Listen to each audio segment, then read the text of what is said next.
in December, we had Billie Eilish on our cover, and that opened the doors to a Barnes & Noble national distributions. I still do that, Mara. I still knock on doors because I love to do it.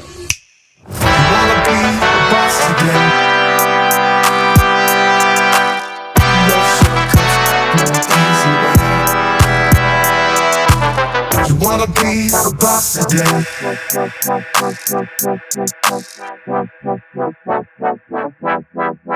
Hi, and welcome back to the BILFPod, where authenticity trumps authority. I am really excited. I'm always excited about the guests that we have on, but for those of you tuning in for the first time, my name is Mara Dorn. Hi, Mara. Thank you for having me.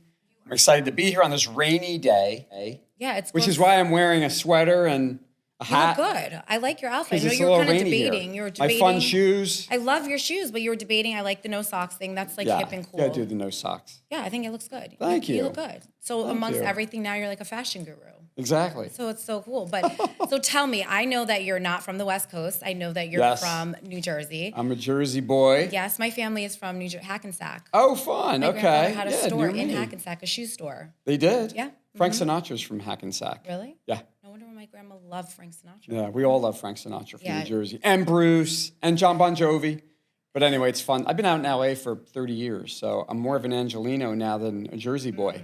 So how did you, so I know that you started in sales. Yes. Door to door, knocking. I don't know if you know. I still do that, Mara. I still knock on doors because I love to do it. But yes, that's where I started. Anybody that has done sales, it's like a high that you get. Yeah. Right? Like I love sales. If I could still sell insurance, I would do it. I loved it because when I would make that sale, it was like, yes, got him. It's 100%. such a good feeling. Yeah. So I also started out in sales, door to door, business to business, selling health insurance. Now I'm the senior regional sales leader, but you, my dear, have elevated like to the top of the game. So what was that? So you started, then I know you had a mentor that really got you into the whole idea of publishing. And so how did you, just give me your whole background. I'll give you the quick elevator pitch because no one have all day to, right? Or do we? I don't know. I mean, whatever you want. I moved out here in 94 with a company based in New York. It was called PIMS. And I was an account executive and had a choice between Chicago and LA. So you're given that choice, you say, I'm going to LA. Yeah, for sure. So I moved to LA and hadn't been here. I actually came to visit during the OJ chase. That was like the first time I came to LA. I'm like, this place is nuts, but I want to be here. So I moved here and worked for this company for 6 years. And I met my wife, who was my girlfriend at the time, who's now my wife. Yeah. And she brought a copy of this magazine home and said, you would be really good in sales. I'm like, what do you mean? She goes, well, you know so many people, you talk to everybody. So I decided to call the person who was running that magazine. It was called Angelino Magazine, which is still out today, Michael Kong. And I said, I have no experience whatsoever, but I hear salespeople get paid commission. So you kind of have nothing to lose by bringing me on board. Let's see what I could do. I love that. So he immediately brought me on board. And the best thing was they had just launched and I shared an office with him. So I literally got to know every single thing about publishing, the magazine world, how to dress, what to say on a sales call from Michael Kong, who was the founder of Modern Luxury. So he was sort of the first person that kind of took a chance on me that got me where I sort of am today. Yeah, you said just pulling out some really important tidbits that you said. I love how you said that you knew every facet of what you were doing. And that's really important when you are in business in general, is knowing that you're not too good because you've already done every tier, everything possible in the industry, and it makes you well-versed. So I call it, in my industry, a multifaceted agent or a multifaceted leader. Right. And that makes you a lot more relatable. But I love that you said that because it's so true. Working every tier, knowing how to dress, knowing, every single intricate detail of what you're doing is so important. And I'm sure that's exactly why you are so successful. And even like when coming here today, I think we were talking about, I said, I don't like to be late ever. I think it's a sign of like selfishness in a way where even when I interview people like for a job, if they're like 10 minutes late, I'm like, I'm kind of not really interested. I just literally had this conversation in the car on the way over here. I think being late is so rude because it's disrespectful to somebody else's time. So I'm always, I have such bad anxiety about being late because I don't ever want to disrespect your time. Exactly. And if you're running late, call or text. Yes. Oh my God, I'm in traffic. I get it. Sometimes you are late. But not 2 hours late. Like 2 hours late is a little obnoxious. Oh, I totally agree. Right? I mean, I get it. Things happen in LA. If you've never been here, you don't know the traffic. Half hour, okay. But an hour to 2 hours. Yeah, that's nuts. That's like excessive. I'm not with that. So first impressions are everything. Love That's it. the other thing too that I always learned in my early days, in my 20s. What do you mean by that? The way somebody looks, because you only have one chance I to make think the first either how you present yourself I agree. on the outside and also how you present yourself on the inside. Saying hello, how are you? Simple things. You know, I always feel like sales is like a first date. You always want to ask so many questions to see if it makes sense to continue the relationship. Because our world, as you know, Mara, it's all relationships. Yes, 100%. People buy from people that they trust. Yes. I agree with you. I mean, you couldn't have said it better. It's so true in sales. The best advice I ever got from my ex-husband, bless his heart, and I love him. I actually really like him. The best thing he told me is that you have to know a little bit about everybody. So anybody that you meet, you're relatable, whether it's one word in their language, whether it's it doesn't matter what it is, something about their cultural food, and I literally think I know something about every culture, every person that I meet, and I do it intentionally because you're right, it's about building relationships. And when you're in sales, you have to build that relationship I think it's anything, not even just sales, it's business in general. And I'm assuming just from talking to you that you probably run a very thriving business with an amazing culture. I see your energy, and your energy is like infectious. You can feel it. You come in, like I already saw you come in, hey, how are you? You don't even know who we are. You're, oh, hey. But is this like what you do in your business? Like same type of culture? You're having everybody engaged. People are laughing. I just think your energy is You know, it's so super funny, Mara, you say that. Like when everybody was home during the pandemic and worked from home, I was like the person who did not enjoy working from home because it was so hard for me. Because I kind of like work off other people's energy. Me too. So like not being in an office was really tough because I feel like in our line of work in media, you want to be around everybody. You want to come up with ideas and, oh, this client wants that. Does anyone think we should do this? So it was always harder for me. But now that we're kind of back, you know, we're back in the office. Our office is actually in downtown LA. So it's kind of fun to be back in that environment because you want to learn off everybody else. And one thing that I always learn, like, yeah, I am the leader and the president and publisher, but I'm learning something new every day from my team. Yeah. And even like the younger people who, you know, they know so much about social media and like things that I don't really know that much about. So we're always learning from each other, which is really kind of nice. Are you intimidated by the younger people? Because I'm going to be honest with you. I used to be the hottest. I want to be clear. I was the hottest, youngest, right? I was and one of the few females in my business. You're not 24, Mara? You look I like love you. 20. Are you I kidding? love you. You're my new best What? friend. I love you. But as I've gotten more seasoned, there's new people that come in, and I don't know that I don't think that I feel intimidated by them. I think I'm intimidated by the new ideas that they're bringing in from technology and knowing social media and just their world. So how do you feel about it in yours? I mean, it's important because our world, obviously, when I first started in the magazine world, it was just the magazine, right? Now we're the magazine, we're digital, we're events, we're social media. So it kind of all mixes together. So I feel like that group who do our social media, I learned so much from. And interestingly enough, I mean, we could talk about the fires in LA, but our Instagram just kind of blew up because LA Magazine is a news source. People come to us for current event news, politics, sports, and luxury, and with the best places to eat, the best places to go on a hike. So it was interesting during the fires, we did a lot. And we got a lot of coverage, and a lot of people started following LA Magazine more than ever. And I even started, and you'll appreciate this being an East Coaster, when the fires came out, everybody thought the entire city was on fire, the way the news presented it. So like I was getting phone calls from my cousins, my friends from college, like, what is going on? Are you okay? I'm like, I'm in Marina Del Rey, I'm fine. So I decided to do my own like daily updates where I was saying what was happening. And a lot of people really appreciated that because everyone was worried, you know, but I was out of harm's way. Yeah. Obviously, it was so devastating to see what was happening in our city, but it was in areas that weren't around where I currently was living. So it was kind of like good that we were able to have the platform of social media to showcase that. Yeah, you know? Well, you actually led into one of the questions I have for you. So with the world evolving and going into, you know, social media and digital, you still have print. Yeah. So I know for me, like, I prefer to have something that I can read in my hand. Maybe that's what ages me. But I prefer, even when I read a book, I can't read it off a Kindle or an iPad. I have to have the physical. Same thing with magazines. I love magazines. I'm just not gonna. I don't like that.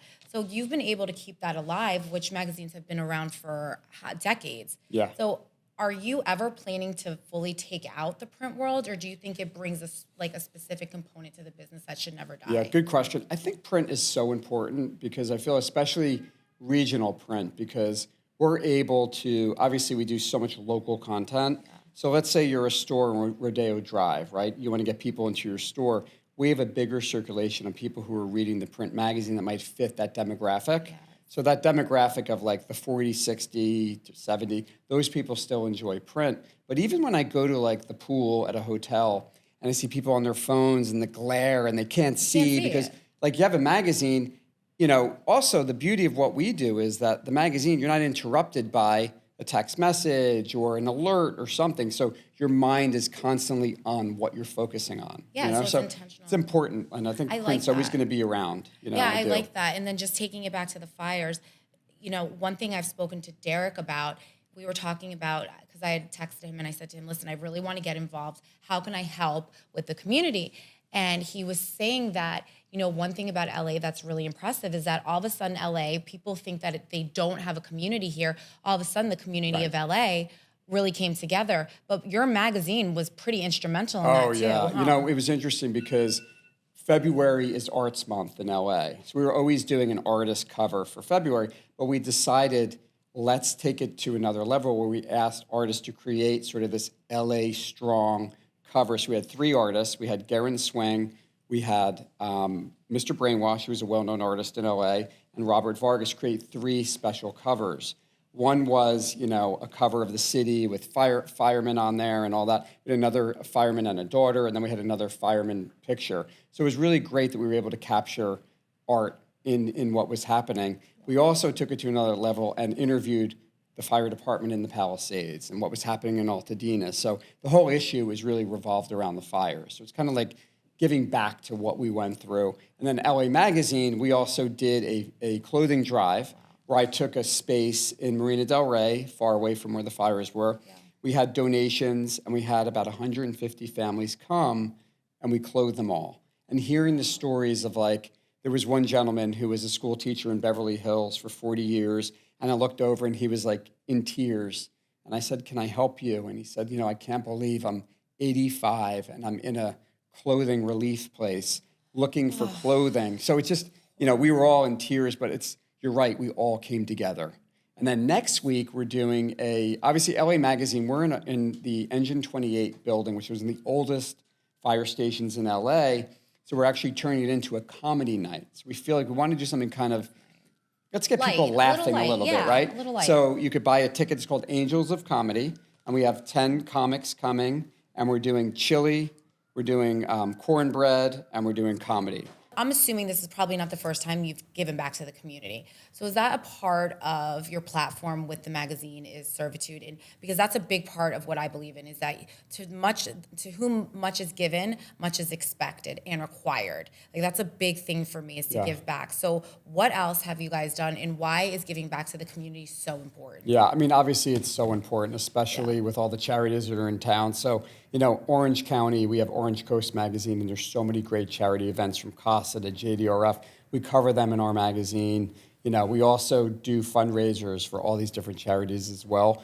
The LA Magazine food event is one of our biggest events of the year. We always have a charity component. So you purchase a ticket, proceeds go back to charity. So we're constantly also working with, like right now, we work with different like charities where they may have a photographer who's like maybe it's like someone who, you know, was abused. They want to be a photographer. So we'll sometimes utilize them. Hey, come to one of our events, take some shots. Like, I love that. Giving people a chance. I love that. I absolutely love that. So let's switch gears for a second. Let's talk a little bit about the magazine.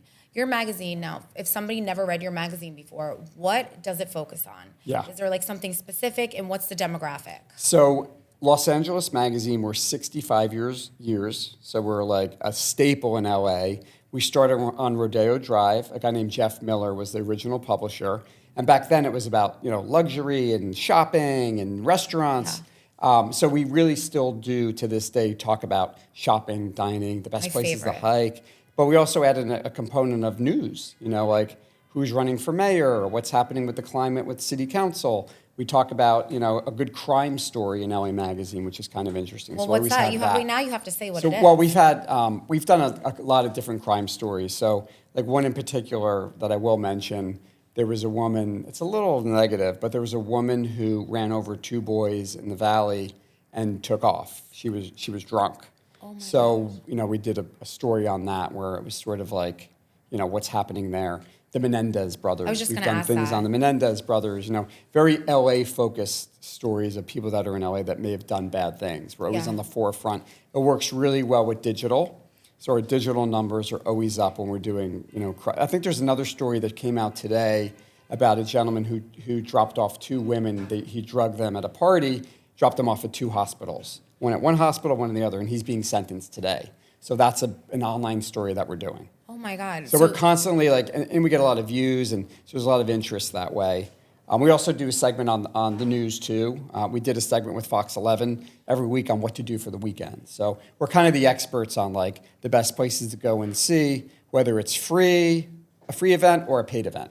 So we want to be something for everybody. Yeah, you're like a one-stop shop. So what's the demographic? Yeah. So the demographic, we're aspirational too, but we have 85,000 copies of LA Magazine a month. Where do you find them? We have subscribers. We have people who pay money, and we think there is a lot of value in that. When you pay to subscribe to a magazine, you're going to read it. So about half of that goes to different homes across LA, from 25 to 80 years old, I'll say. Wow. We also have a big hotel distribution. But this is really the best part. In December, we had Billie Eilish on our cover, and that opened the doors to a Barnes & Noble national distribution. So we're in Barnes & Noble across the country. So now LA Magazine, we kind of told ourselves of like the Vanity Fair of the West. You could get LA Magazine in Miami, in Orlando, in New York, in Chicago. So we're kind of like have a national kind of footprint from being a regional magazine. So from an advertiser point of view, and I always say to an advertiser, your message is being seen in Chicago and, Virginia and all these other cities. I love that. I mean, Yeah. kudos to you. That's pretty, that's Yeah, a we're huge pretty accolade. excited. So you're not just like a local, like the Orlando Sentinel, for instance, but literally all over. That's huge. That Yeah, is it's huge. great. Thank you. And I'm sure you get to meet a lot of cool people. So let's talk. Yeah, we meet some fun people. Come on, let's talk about the celebrity. Let's dish. who would be like the most influential person that you've met, and why? Well, influential, maybe this isn't like a celebrity, but maybe like a politician. Influential, yeah. Like Karen Bass, right? Met her a couple times, and she's the mayor of LA. Or Rick Caruso. Those are very influential, powerful people. Gavin Newsom, people like that. But celebrity-wise, we always do a lot of fun stuff with celebrities. Last year, we had our LA Woman luncheon. We had Kris Jenner, who was so interesting. I And, love her. building that empire with her family, years ago with reality TV, and her husband being, one of the OJ attorneys.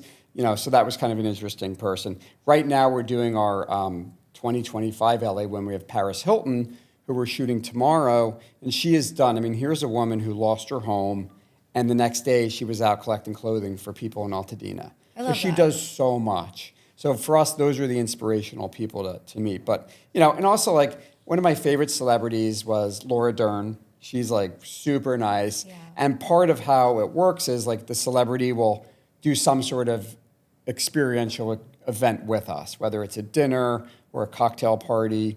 Like we just had Sebastian Stan, John David Washington, and Coleman Domingo, who are all Coleman and Sebastian nominated for Oscars. Wow. We did a big men's event with them in Beverly Hills at the Mayborn, and they came. Everyone wanted to meet them, and then we have sponsors come, so liquor sponsors, automotive sponsors, and that's kind of how our business works too. So we have our advertising sales in print and digital, and then we also have sponsorship sales for events. That's where I wanted to go with that. So you have sponsorship. So that's really how the magazine, that's another part of how it thrives, is through sponsorship. Exactly. Now, are you looking for specific sponsors, or it can be anybody that really wants to? Obviously, we find a place for everything.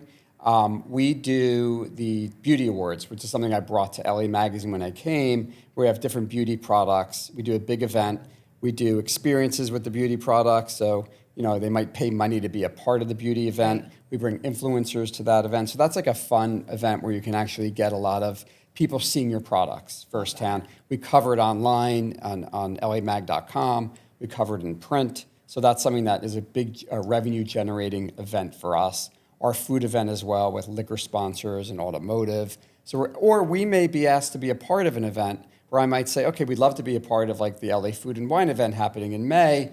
Can we bring a sponsor in? Or can we do sort of a rev share? So sometimes it's even easier when it's not really our tentpole event, but somebody else's where they're like doing all the work, but we get to come in and kind of be a part of it. So it sounds like, I mean, your job, and obviously it appears, because I know when you were walking in here, you were telling me that you were booking cars and you were doing this. I mean, that doesn't seem like that's part of your job title, but it does seem like you are fully immersed in what you're doing. Yeah, I mean, my job, I mean, honestly, it was funny because we're doing a luncheon out in Palm Springs for modernism, and I brought my client out there who we're doing the event with, and she like spent the day with me in the car and couldn't believe like the conversations that she was hearing, because she's like, I thought, I'm like, I just like to get involved, and you're probably the same way, Mara. Like, we're East Coasters. Stop. We want to get it done. I'm all in the mix. Right? Like, I just want to get time. things done right away. I can't wait. And maybe it's like the AD, whatever it is, ADD in me, but I just like to get it done. Yeah, it's compulsiveness. So I'm kind of too. involved in a lot of the stuff that we do, and and it's important because you also want, to make sure we're falling within a budget, right? Yeah, like I want to make sure that the revenue makes sense for what we're doing. And if your name is on it, you want to make sure that the event comes to fruition the way that you see it. You're not going to put something together half-assed. You're not going to do that. Right. So you want it nice. But so being involved like this, right, there's a lot of components. And I know for me, I'm also a parent. I have 3 kids. I told you only about one, but I have 3. I have a 17-year-old daughter. I have a 14-year-old son. And I have, I say the baby. He's 7 years old. Aww. And I don't know if you travel a lot, but I'm assuming that you probably do travel, right, whether it's throughout California or whatever. I'm literally on a plane every 8 to 10 days. And it's oftentimes a struggle because I say I'm a full-time mom, but I'm on a plane. So how do you do the work-life balancing, or is that not even a real thing for you? I mean, it's hard, I think, in our world today, especially with these phones that we have. I kind of tell my dad this all the time. I'm like, God, I wish, like, how did you do it in like 1976? Right? Like, you went to an office from 9 to 5, you came home, you had your briefcase, but the day was over. That was it. You know what I mean? Like, that was it. No, there weren't like, even maybe we do were some younger. paperwork, but like for us, we're like so I feel like it never ends, And it was funny, I took a trip to Dubai, of all places, over the holidays with my son. My wife got the flu, so she couldn't come. But I actually felt like, wow, this is like 7 days of, I literally don't have to do anything like work-wise, because kind of there's really nothing going on during the holidays. Right. But I'm in Dubai where the time difference is like insane. It was like 12 hours. Yep. So like while I was like going out at night, everybody was just waking up in LA, It was so intentional you were there with your son. Yeah, and that was great too. Just one son, and he's like my life. Does he think you're cool or not really? I mean, he does not think I'm cool. You're cool. I think I'm cool, but he's like, I'm not embarrassed of my social media, that whole stuff. Do you have rules? I can't post them on social media, stuff like that. Do you have rules? I have rules. Yeah, we have rules too. What are your rules? I have like specific rules that my daughter has. My son too now is on the rule bus. I'm not allowed to show up to the school with one of our cars. Not allowed to do that. I have to be fully covered head to toe when her friends come. I actually should be a mute because I'm not allowed to talk to them either. Yeah, I have specific rules. I took my son out, so I went to pack him up. He's a freshman in Boston, and I packed him up last year. And I said, let's go out to dinner with some of your friends. Oh, God. And there are many rules. Yeah. You can't talk about this. You can't talk about that. So don't bring up the girl. It's just the way. Exactly. It's just the way it is. They don't think we're cool. But like, I remember when I was a teenager, I was like embarrassed of my parents. But like, we're so cool. I think we're cool. Apparently, my parents are always cool too, but I was a little embarrassed of my parents. I don't think they were that. My mom's cool now. My mom is super cool now. Right. But then she was not cool. Yeah. I'm cool. I am super cool. At least I think so. No, you are cool. I think you're freaking cool. I mean, just your shoes alone are cool. Look at these shoes. I love the shoes. They're so cool. But it's, but I think, more than that, it just shows like the human side of you and balancing such a thriving business, being a parent. I mean, what else is there to life, besides being a parent? And it just goes so beyond that. But more importantly, your business. What are you trying to do with your business? Where are you trying to take this? Are you going in different directions? Yeah, we're always trying to grow, so we kind of see what works. And the beauty is there's like new eyes, because I came to LA Magazine 2 years ago. I had 23 years at Modern Luxury, and I came because we had new ownership from LA Magazine. Mark Garagos, who's a famous criminal defense attorney, and Ben Meiselas purchased LA Magazine from Our Media, and they brought me on board. So it's kind of fun too because it's kind of like an open canvas of like what works, what doesn't work. So like, for example, we had Giada De Laurentiis on our Best New Restaurants issue last January, and we created a pop-up dinner with her. She doesn't have any restaurants in LA.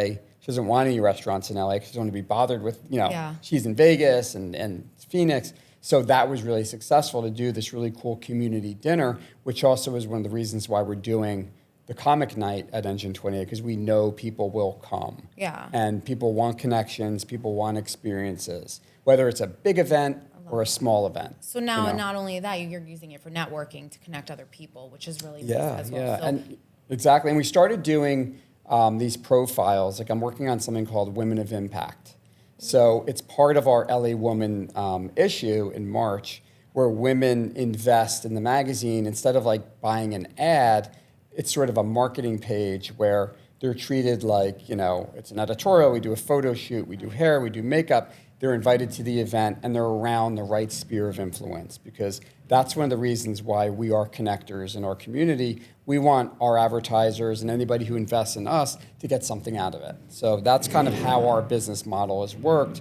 And also in today's world with social media, everybody has a brand, right? So a woman may have paid, money to be in the magazine, but also she puts on her social media, nobody knows that she paid, nobody knows. Right. You were featured in LA Magazine or Orange Coast, I love that. So it's kind of a new way of how media is working. And honestly, Mara, it's interesting because there's not many of us left. Like a lot of the national magazines have closed, and a lot of newspapers. I mean, my newspaper growing up in New Jersey, the Star Ledger, is like gone. That's so crazy, and you still have such a huge following. I mean, do you see print going away for your magazine? Yeah. I mean, I honestly, I feel like it's like albums have come back, like record albums, record players. Like I feel like there's always going to be a need for a print publication that's done right. Obviously I see LA Magazine and, Homes and Hollywood Hills. And, so we're always kind of like a coffee table kind of vibey book.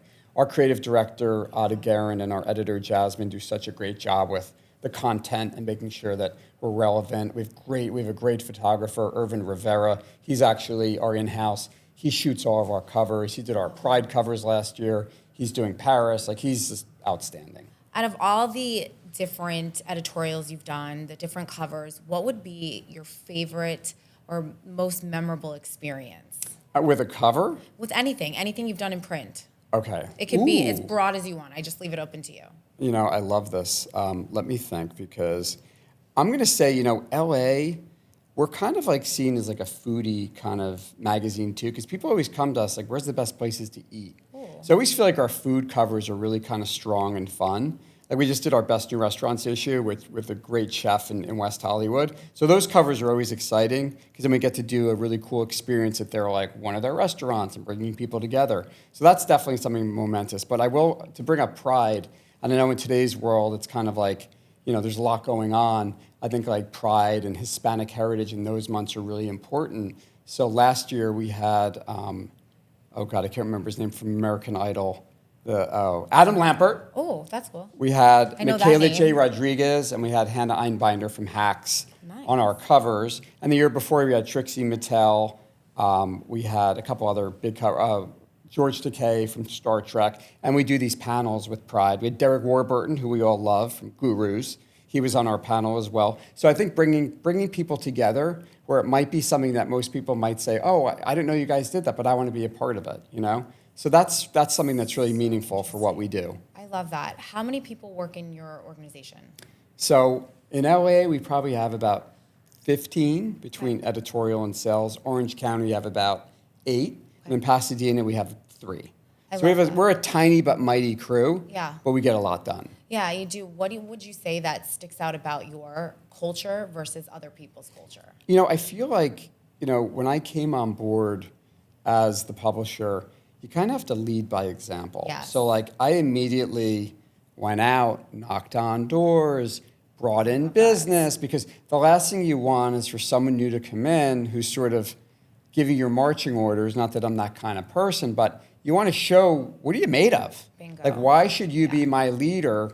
I want to see what you could do. Yeah. So I remember when I came on board, I like brought in all this business, and everyone's like, "Yeah, that's what I do," you know? No, it's so true because there's a saying they say if you're leading a group of people and nobody's following you, you're just taking a walk. Right. And that's important that you have to be able to lead from the front, and that just kind of shows. So can I ask, is this too personal to ask, like what kind of revenue your magazine brings in? So we do pretty well. I mean, we do like we always hit our budgets, I will say.